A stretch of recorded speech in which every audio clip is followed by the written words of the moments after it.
sponsors him. Diesel.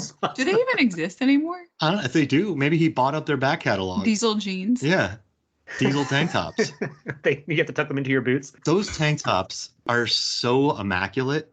You can't wear them twice. Does he walk around with like spray for spots? It's great. Yeah. I think I'm with you. He's eating spaghetti. He wears it once. Yeah. Just like once. he's not eating spaghetti in those tank tops. Yeah, he's probably going through 3. The way he 3 a drinks day, beer 3 a day. in the Fast movies, though, you'd think some of it would spill, right? Yeah, if he's drinking beer, he needs 6 a day. Megan, what do you think? Mm-hmm. So anytime he gets a spot, he just replaces it. That's a lot. We're talking. That's a lot of money on tanks. Okay, You'll never see Vin in Olive Garden. You will. Come on, when you're there, your family. Oh, I set myself up for that one. We'll never see him in Maggiano's. I don't know what that is, but okay. It's a higher end Italian chain. It's like a step up from Olive Garden. It's like Olive Garden times 2. So some other things I noticed. At the beginning, they're like, Tibbs was the best marksman, and then he had knives. Oh yeah. I was like, why did you give the guy who's the best marksman knives? Like, it doesn't make any sense. I did wonder why he had knives, because you could just make this scope on his gun part of his cameras. Oh, right. I mean, it's a $1 billion company. You could make a super scope that he could look through. Yeah, I feel like Tibbs is a character that was underserved in this movie. I really liked his character, and he just, something about it, like, it just didn't come fully together. Some other things here. I think in a Grosser movie, when KT was doing the kata, she would have been in a bikini, and I'm really happy she wasn't. Mm-hmm. Mm-hmm. Let's see here. Something I noticed that doesn't age well, and I kind of didn't like it the first time around, was the dick jokes with Eric. They're just not funny, right? No. It feels like juvenile and like overplayed. And then something that this is ridiculous. Like the idea that he doesn't know what a small or large penis is ridiculous, because there's 100% chance this dude watches porn. Yeah. It just doesn't land in any way. Yeah, it's very. Yeah, if this was like American Pie meets Bloodshot, that works. Yeah, it does stick out like a sore thumb. That does not work at all. Mm-mm. And yeah, I guess the pool scene is quite gratuitous, but it's not overly gratuitous. Mm-hmm. But is she kind of setting him up for that? You made an interesting point about the pool scene. So they introduce her, rebreather, or whatever they call it. She doesn't really use it. Mm-mm. She uses it with the cigarette thing, and she gets threatened with it. But in the context of us having this showy pool scene where she shows how she can hold her breath, they never do anything with that. Yeah, there's no I have to go into the sewers to battle an alligator. And I have to go underwater. Yeah, I feel like they don't really utilize her. I mean, I guess it's Bloodshot show, but I would like to see them do more with her power. Yeah, hopefully she shows up in the sequel. Seriously. Like, well, she's on everywhere. A road trip with them, so she should. Like, I want Wiggins and KT to show back up in the sequel. I think it'd be a missed opportunity if they don't. Oh, Wiggins is so funny. Other things I noticed, there is a phenomenal amount of voiceover work in this movie. Like, anytime you don't see the characters' mouths, there's going to be a voiceover. Finn seems to have. I watched behind the scenes footage, and he had 2 doubles on set. So I do definitely think you see the back of his head a lot in this movie. So yeah, he's definitely ADR and stuff in here. Wait, they all had to have fresh tank tops too. They all tank top budget. 200,000 easy. There's a separate wardrobe and tank top budget. All of South Africa's tank tops were bought out. Oh no! For this movie, tank top shortage. Yeah. And this is one that I think maybe we've talked about before, but I keep noticing it every time I watch it. This movie is all about athleisure. Every character basically has athleisure on, and I'm like, it makes sense. If you're gonna fight, might as well be comfortable.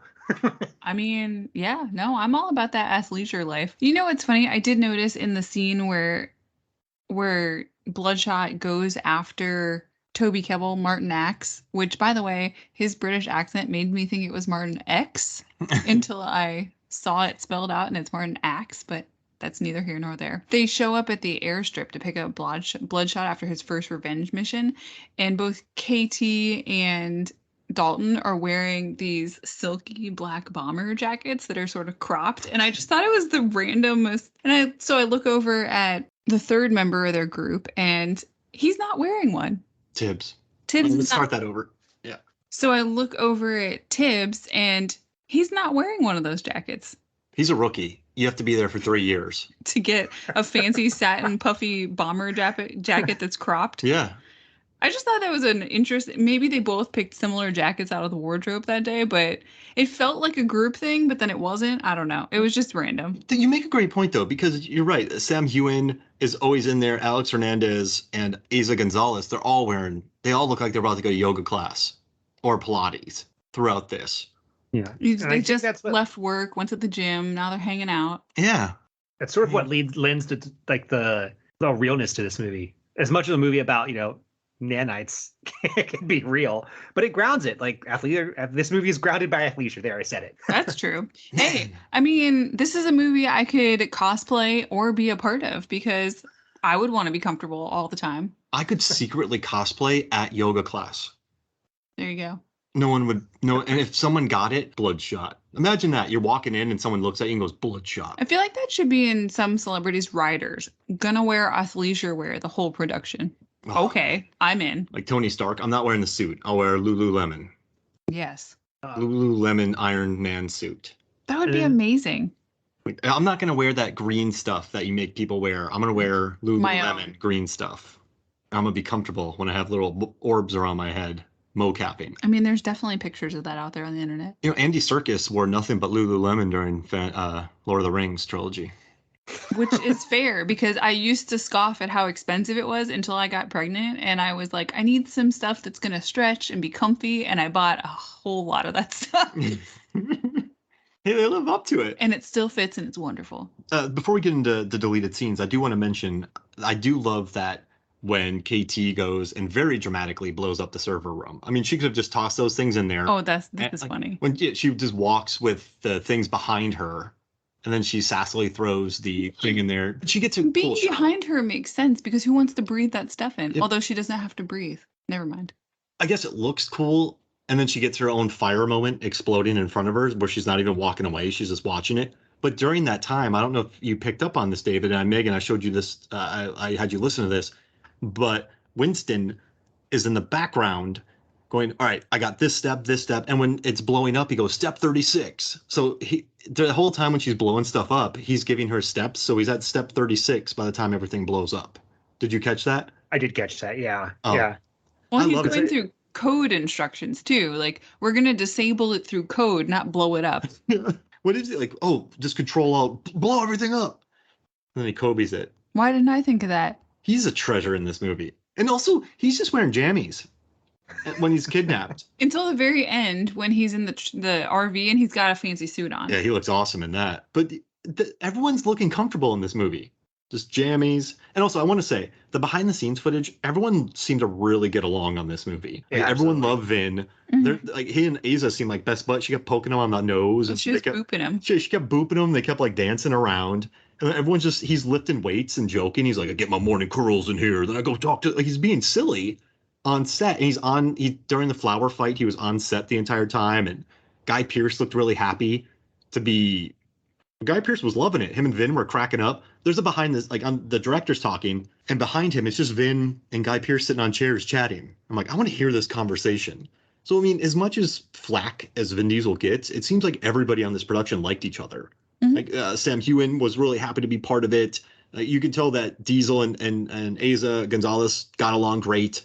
So it's, once again, I'm a big Vin Diesel fan, and it just made me happy to see everyone getting along. And I know it's behind, they're not going to show arguments on set. But also, too, Vin Diesel has been working with J.J. Perry for years. J.J. Perry, the famous stunt coordinator, keeps working with him. Mm-hmm. People keep working with Vin. Like, Lamar Moore said yes to this movie before he even knew what it was, because he knew Vin was in it. And, like, Vin was totally cool with Eiza doing Hobbs and Shaw. He's like, I don't care. Like, go do your thing. You're cool. So I just hate that Dwayne Johnson, like a little narc punk, he's an amazing actor, and not an amazing actor. He has a wonderful screen presence. He is a star. He's an A-lister. But, like, that was kind of stupid that he called him out for Fast. And then now that feud makes Vin look really bad. But I think Vin's cool. I don't care. Makes me happy. I'm glad you brought this up. I think I've talked about this before. Unless The Rock does something unique, he risks creating a bland legacy. I'll be pretty frank. Like, I think anything he's done in the last, like, 5-6 years has been pretty bland. He doesn't have much range. Red Notice and Jungle Cruise. Jungle Cruise is like, I watched it and I completely forgot it. Like, I have no idea what happened in that movie. It's just one of those things, like, he just doesn't. There was a cute jaguar. And pants. There was a cute jaguar. But what I was thinking, like, really about that whole feud is, like, Vin Diesel's probably pushing The Rock to do better, honestly. Because I feel like The Rock will just show up and be like, all right, I guess I'm going to just be charming. And he's like, no, you guys stick to the script and actually put something behind it. Because, like, I don't think The Rock is all that great. I think that's fair. Mark, you loved Red Notice, right? Oh, it's my least favorite movie of that, and Halloween Kills were my least favorite movies of last year. But I do think so. Dwayne Johnson did act. He was in Southland Tales. Mm-hmm. He was also in Get Smart. He was in Get Smart, but he was also in the sequel. He was in Be Cool. He used to put in performances, but those movies kind of like Southland Tales was a notorious flop. Dwayne Johnson even admitted that was the last time he was going to take a chance. I like Jumanji.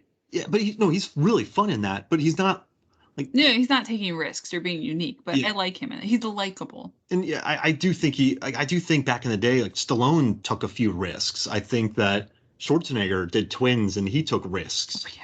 And so I think 9 months. I mean, listen, Dwayne Johnson's probably the highest paid actor in the world. His tequila business, Megan, is making hundreds of millions of dollars. Of course it is. The guy is unstoppable, and there's a reason for that. He doesn't sleep. He's incredibly committed. But I just don't like the Vin feud. I hate it because I like Vin Diesel. Well, we'll see how he does in Black Adam, because, like, for me, that's sort of a make or break moment. Yeah, you're right. I hope it's Shazam-esque, because that movie's fun. Oh, Shazam's great. Yeah, I really like it. We haven't rewatched that in a while. We should.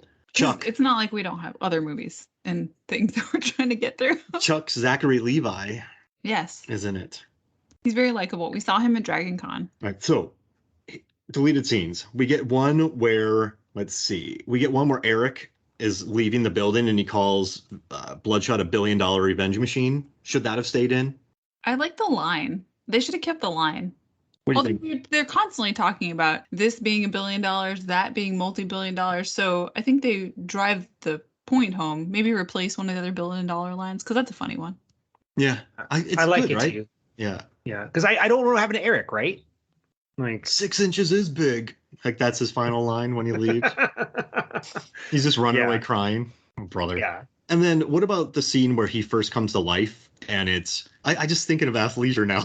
It's but this is the scene where they sit down and do all the expository dialogue. And he's like, what's the square root of this? What's the year that Churchill won this? Oh, the search engine thing? Yeah. And he's like, I was a tennis champion and I lost my arm, but now I got a stronger arm.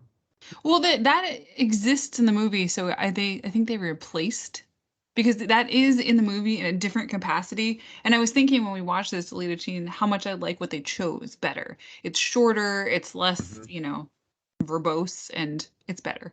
He knows square roots now. Like, I don't know how these nanobites make him smart. I guess they're no, they don't. He's Googling it basically. Oh, in his brain. Yeah, he's Googling it within which is why I think what they chose for the movie is better, because it's him getting on a plane and then they go, do you know how to fly that? And he goes, I'll figure it out. And his brain sort of he goes full Chuck. But his brain, the nanites Google it. So that's what they replaced it with, which makes it more sense and more exciting. Oh, you nailed it, Meg.